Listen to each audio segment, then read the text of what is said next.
मैं राज सिंह बोल रहा हूँ। वही राज सिंह जिसके पूर्वज महाराणा प्रताप और महाराणा सांगा हैं। मैं वही हूँ जिसके नाम मात्र से मुगल आलमगीर औरंगजेब त्राहिमाम कर उठता था। मैं वही हूँ जिसने किशनगढ़ की राजकुमारी चारुमती से विवाह किया, जिससे औरंगजेब शादी करना चाहता था। मैं ही हूँ जिसने राजसमंद की स्थापना की। मैं वही हूँ जिसने औरंगजेब द्वारा लगाए गए जजिया कर का विरोध किया। मुझे एक बहुत बड़े दानवीर और एक लिंग भक्त के रूप में भी जाना जाता है। मैं ही हूं जिसके कारण मेरे सेनापति की पत्नी सहल कंवर ने अपना सर काटकर निशानी के रूप में दे दिया था। मैं ही हूं जिसने मेवाड़ और मुगल संधि के विरुद्ध जाकर चित्तौड़ किले का जीर्णोद्धार करवाया। मैं ही हूं जिसने नाथ द्वारा में स्थित श्रीनाथ जी की मूर्ति और कांकरोली में स्थित चार भुजा जी की रक्षा मुगलों से की। मैं आज आपको मेरे राजनीतिक जीवन के साथ साथ ये भी बताऊंगा कि कैसे मैंने मुगल मेवाड़ की संधि के विरुद्ध जाकर चित्तौड़ का जीर्णोद्धार करवाया, कैसे मैंने टीका दौड़ माध्यम से मेवाड़ की सीमा और मेवाड़ की सीमा के बाहर जो भी मुगल थाने थे उन पर धावा बोल दिया था। साथ ही मैं ये बताऊंगा कि शाहजहां के बीमार होने पर मुगल उत्तराधिकार संघर्ष में मेरी क्या भूमिका रही। उसके बाद आपको मैं राजसमंद झील के बारे में भी बताऊंगा। ये भी बताऊंगा कि कैसे औरंगजेब ने षड्यंत्र रचकर मुझे जहर दे दिया था। 24 सितंबर 1629 को जन्मा मैं मेवाड़ के गोहिल वंश के अन्य शासकों की तरह जनप्रिय शासक था। मेरा जन्म राजनगर में हुआ था। मेरे पिता का नाम महाराणा जगत सिंह और मां महारानी मेड़तण जी थी। मात्र 23 वर्ष की आयु में ही मेरा राज्याभिषेक हो गया था। मैं जनता का प्रिय, वीर, कला प्रेमी और कुशल प्रशासक था। मेरे पिता जगत सिंह की मृत्यु के बाद मुझे मेवाड़ का शासक बनाया गया। जब मैं राजा बना तो मुगल बादशाह शाहजहां ने मुझे 5000 जाट सैनिकों के साथ 5000 सवारों का मनसब देकर हाथी एवं घोड़े भेजे और मुझे शाहजहां द्वारा राणा की उपाधि दी गई। मैंने राजा बनते ही सबसे पहले मेरे पिता द्वारा शुरू किया गया कार्य पूरे करने का निश्चय किया, जिसमें मुगलों द्वारा एक संधि की गई थी कि चित्तौड़ के किले को मेवाड़ को सौंप दिया जाएगा, लेकिन वह कोई भी मरम्मत का कार्य नहीं करवा सकेंगे। लेकिन मेरे पिता जगत सिंह ने इसके विरुद्ध जाकर वह मरम्मत कार्य शुरू करवाया, जिससे शाहजहां बहुत नाराज था। मैंने भी इस कार्य को सुचारू रूप से चालू रखने का निश्चय किया और इस अधूरे काम को आगे बढ़ाया। मैंने इस कार्य को करने में तेजी दिखाई। जब इसकी सूचना शाहजहां को मिली तो उसने एक नए निर्माण को ढहाने के लिए 30,000 सैनिकों का जखीरा सदुल्ला खान के नेतृत्व में चित्तौड़ की ओर भेजा। सदुल्ला खां चित्तौड़ आया तो मैंने मुगलों से युद्ध करना मुनासिब नहीं समझा और मैंने अपनी सेना को चित्तौड़ से वापस बुला लिया। सदुल्ला खां ने चित्तौड़ पर जितने भी नवनिर्माण कार्य किया गया था उसको ढहा दिया। लगभग 15 दिनों तक सदुल्ला खां चित्तौड़ में ही रहा और उसके बाद वापस लौट गया। अब इस घटना के बाद मेवाड़ और मुगलों के संबंधों में खटास आ गई थी। इस खटास को दूर करने, पुनः संधि स्थापित करने के लिए मुंशी चंद्रभान को मेवाड़ भेजा। मुंशी चंद्रभान ने मुझे सबसे बड़े कुंवर को मुगल दरबार भेजने और अपनी सेना को मुगलों की सहायता के लिए दक्षिण भेजने के लिए मना लिया था। लेकिन चित्तौड़ पर मेरे द्वारा किए गए मरम्मत कार्य को ढहा देने का बदला लेने की भावना मेरे मन में आ चुकी थी, लेकिन मैं इसके लिए सही अवसर का प्रतीक्षा कर रहा था। मुझे यह अवसर मिला 1657 में, जब शाहजहां बीमार हुआ। शाहजहां के अस्वस्थ होने पर मुगल उत्तराधिकारी के लिए संघर्ष शुरू हो गया। शाहजहां के पुत्र आपस में लड़ने लग गए, खास तौर पर दारा शिकोह और औरंगजेब। जब मुगल अपनी आपसी लड़ाई में व्यस्त थे तब टिका दौड़ उत्सव प्रारंभ किया और टिका दौड़ की आड़ में मैंने मेवाड़ की सीमा में और मेवाड़ की सीमा के बाहर जितने भी मुगल थाने थे उन पर आक्रमण करके उन्हें लूटना आरंभ कर दिया। अब आपके मन में प्रश्न उठ रहा होगा कि टीका दौड़ क्या होती है, तो मैं आपको बता देता हूँ। इसमें खेल होता है। इसमें राज्य की सीमाओं से बाहर जाकर शिकार खेलना होता है और इसी का फायदा उठाकर मैंने लाखों की संपत्ति लूट ली। यह सब मैंने 2 मई 1658 को शुरू किया था और जून तक मैं वापस अपने राज्य लौट आया था। जब मैं खारी नदी के समीप था तब मुझे दारा शिकोह का एक पत्र प्राप्त हुआ। उसके बाद औरंगजेब का भी उसके समर्थन के लिए पत्र प्राप्त हुआ, लेकिन मैंने दारा शिकोह को तो जवाब में ये भेज दिया कि मेरे लिए तो सभी राजकुमार समान है और मैंने उसका साथ देने से मना कर दिया। उसके बाद औरंगजेब के भी पत्रों का जवाब दिया, लेकिन मैंने उसकी भी सहायता नहीं की। लेकिन उसके बावजूद भी औरंगजेब खुश था, क्योंकि मैंने दारा शिकोह का साथ नहीं दिया था। जब औरंगजेब राजा बना तो उसके और मेरे बीच में रिश्ते अच्छे थे। उसने मुझसे प्रसन्न होकर 5000 मनसबदारी को बढ़ाकर 6000 कर दिया और उपहार में डूंगरपुर व बांसवाड़ा के परगने दे दिए। मनसबदारी का एक सेना का समूह हुआ करता था जो मुगल द्वारा भेजा जाता था और सभी की मनसबदारी उनका ओहदा देख कर दी जाती थी। यह सब देखकर यही लग रहा था कि औरंगजेब मुझसे प्रसन्न है। औरंगजेब एक कट्टर शासक था। उसने अपने राज्य के सारे रीति रिवाज इस्लामिक ढंग से करना आरंभ कर दिया था। उसने 1668 में मुगल साम्राज्य में नाचने और गाने पर प्रतिबंध लगा दिया। इसके बाद 1669 में हिंदू मंदिरों और हिंदू पाठशालाओं को तुड़वाने का आदेश दे दिया और 2 अप्रैल 1679 में उसने जजिया कर वापस लगा दिया जो अकबर ने बंद किया था।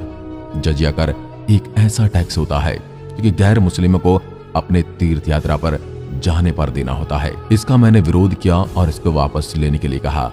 इसके चलते औरंगजेब और मेवाड़ के बीच खटास पैदा हो गई और इस खटास का एक और कारण भी था। अब मैं आपको थोड़ा पीछे लेकर चलता हूँ। जब दारा शिकोह और औरंगजेब के बीच उत्तराधिकार के लिए संघर्ष चल रहा था, तब मारवाड़ के शासक अजीत सिंह ने दारा शिकोह का साथ दिया था। अब जब शासक औरंगजेब बना तो वह अजीत सिंह से नाराज था।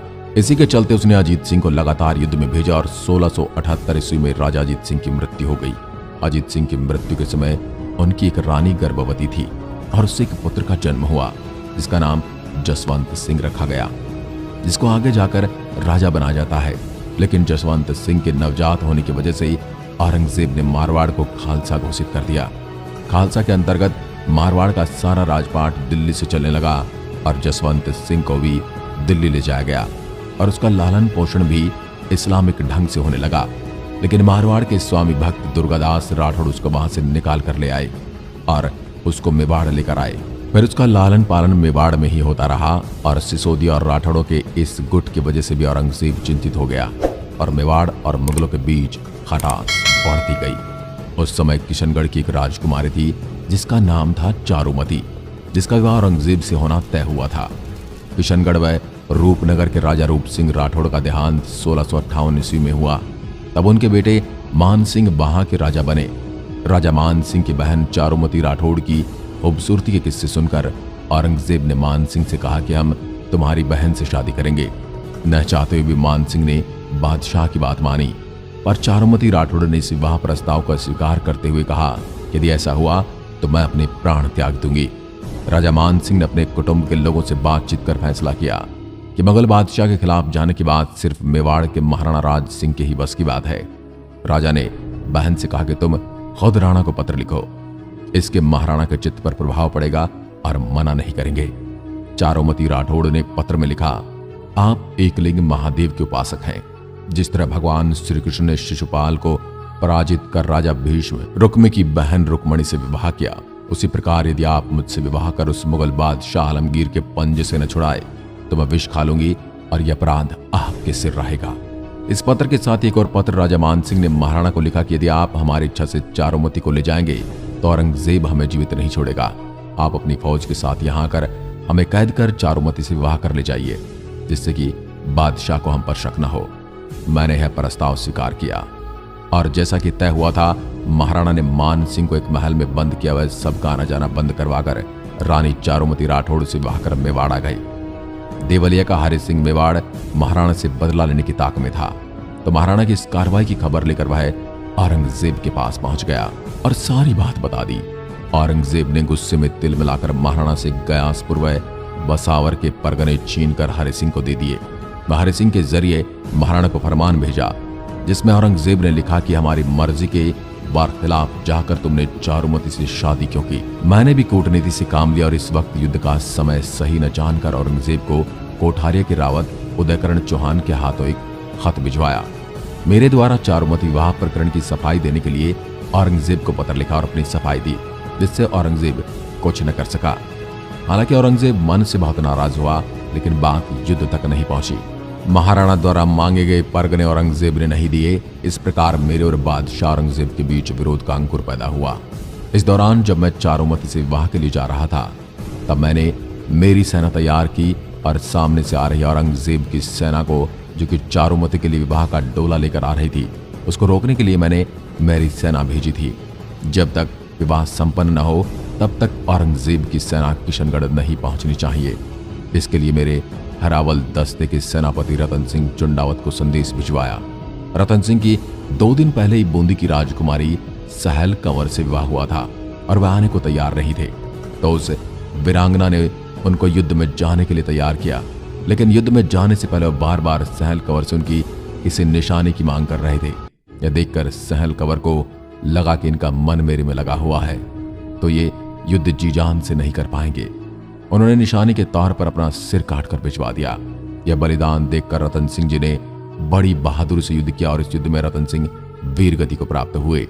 ऐसे वीर और ऐसी वीरांगनाओं को इस माटी ने जन्म दिया है, ऐसा सोचकर बार बार इनको नमन करने का मन होता है।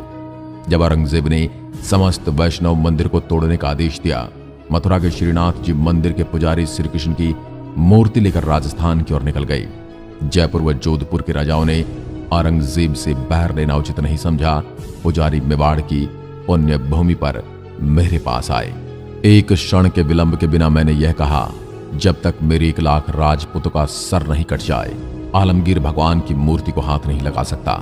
आपको मेवाड़ में जो स्थान सही लगे चुन लीजिए, मैं स्वयं आकर मूर्ति स्थापित करूंगा। मेवाड़ के ग्राम सिहाड़ में श्रीनाथ जी की प्रतिष्ठा धूमधाम से हुई, जिसमें मैं स्वयं उपस्थित था।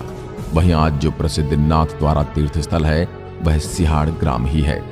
यही वो स्थान है जहां बड़े बड़े उद्योगपति आते हैं और मुकेश अंबानी ने अपने जियो 5G की शुरुआत यहीं से की। औरंगजेब ने मुझे पत्र लिखा कि श्रीनाथ जी की मूर्ति को शरण दी तो युद्ध होगा। मैंने कोई उत्तर नहीं दिया। चुपचाप मारवाड़ के वीर दुर्गादास राठौड़ के नेतृत्व में राठौड़ों व मेवाड़ के हिंदू की सामूहिक सेना का गठन करने लगा। मेवाड़ और औरंगजेब के बीच 2 वर्ष तक संघर्ष चला। 2 बार मैंने औरंगजेब को गिरफ्तार करके दया करके छोड़ दिया। 1680 में पूर्ण रूप से पराजित औरंगजेब अपना काला मुंह लेकर सर्वथा के लिए राजस्थान से चला गया। मैंने 1664 ईस्वी में उदयपुर में अंबा माता का मंदिर भी बनवाया। कांकरोली में मैंने 1662 से 76 ईस्वी में इसका निर्माण करवाया। इस झील में गोमती नदी का पानी गिरता है। यह राज्य की एकमात्र झील है जिसके नाम पर जिले का नाम पड़ा। राज्य सरकार ने इसे धार्मिक दृष्टि से पवित्र झील घोषित किया। इसके उत्तरी भाग को नौ चौकी कहते हैं, जहां रणछोड़ भट्ट द्वारा संस्कृत भाषा में 25 शिलालेख लिखे गए, जिसमें मेवाड़ का इतिहास लिखा है। इन्हें राज प्रशस्ति के नाम से जाना जाता है, जो कि संसार की सबसे बड़ी प्रशस्ति है। यह राजस्थान की जैसमंद की दूसरी बड़ी कृत्रिम झील है। मैंने औरंगजेब के विद्रोही मारवाड़ के अजीत सिंह व दुर्गादास राठौड़ को शरण दी थी। इस प्रकार मेवाड़ व मारवाड़ दोनों रियासतों के संबंध अच्छे बने। मैं, दुर्गादास व अजीत सिंह तीनों ही औरंगजेब के कट्टर विरोधी हो गए। उस समय संपूर्ण उत्तरी भारत में औरंगजेब का विरोध करने वाला एकमात्र शासक मैं ही था। औरंगजेब हम तीनों की ताकत से बौखला गया, क्योंकि हम तीनों ने मुगल राज्य की नींव हिला दी थी। औरंगजेब ने अपने पुत्र अकबर द्वितीय को मेवाड़ व मारवाड़ रियासत का दमन करने के लिए मेवाड़ भेजा। शहजादा अकबर शाही सेना के साथ मेवाड़ पहुंचा। मैंने अकबर को राजगद्दी का लालच देकर अकबर के सेनापति तब्बर खां के माध्यम से अपनी ओर मिला लिया। अकबर द्वितीय ने जनवरी 1681 ईस्वी को पाली जिले के नाडोल कस्बे में स्वयं को भारत का सम्राट घोषित कर दिया। इसका पता जब औरंगजेब को चला तो वह स्वयं उसके विद्रोह को दबाने के लिए आया। औरंगजेब ने विरोधियों की शक्ति को देखकर कूटनीति का प्रयोग करते हुए 15 जनवरी 1681 को औरंगजेब ने धोखे से शहजादे अकबर के सेनापति तहबर खां को मरवा दिया। औरंगजेब ने अकबर के नाम एक जाली पत्र उसकी प्रशंसा में लिखकर मेरे व दुर्गादास के खेमे के बाहर डलवा दिए, जिसमें लिखा था कि बेटा हो तो तेरे जैसा, जिसने मेरे दोनों दुश्मनों को एक साथ एक ही मैदान में ले आया। मैंने व दुर्गादास ने इस पत्र को पढ़ा तो हमारा दिमाग चकरा गया और अकबर को गद्दार समझकर उसे वही मैदान में छोड़कर अपनी रियासत में आ गए। शहजादे अकबर ने सुबह उठकर देखा तो राज सिंह और दुर्गादास अपने खेमे में नहीं थे। उसने सोचा कि राजपूत जाति धोखा तो नहीं करती, लेकिन इन्होंने मेरे साथ ऐसा क्यों किया। शहजादा अकबर वापस मेरे और दुर्गादास राठौड़ के पास आया तो हमने उसे पत्र दिखाते हुए कहा कि तुम हम दोनों को मरवाना चाहते हो। अकबर ने उनसे कहा कि यह पत्र मेरे बाप के द्वारा लिखा गया जाली पत्र है। इसकी सोच हमारी सोच से हमेशा 2 कदम आगे रहती है। तब मैंने और दुर्गादास ने कहा कि शहजादे अकबर, इस गलती के लिए हमें माफ कर दो, हम वापस तुम्हारा साथ देंगे। कुछ दिनों के बाद औरंगजेब ने षड्यंत्र रचा और मुझे मेरे ही लोगों द्वारा खाने में मिश मिलाकर दे दिया गया, जिस कारण मेरी कुंभलगढ़ दुर्ग में मृत्यु हो गई। मेवाड़ हमेशा से ही अपने स्वाभिमान की लड़ाई लड़ता रहा है। उसके लिए इस पावन धरती पर कई त्याग और बलिदान दिए गए हैं। कितने वीर और वीरांगनाओं ने अपनी आन बचाने के लिए प्राणों की आहुति दी है, जिसमें एक थोड़ा सा योगदान मेरा भी रहा, जो मेरे अपने शब्दों के माध्यम से आप तक पहुंचाया है। आपको ये जानकारी पसंद आई हो तो वीडियो को आगे शेयर करें और चैनल को सब्सक्राइब जरूर करें। एक बार फिर मिलता हूं, तब तक के लिए नमस्कार, जय हिंद, जय भारत।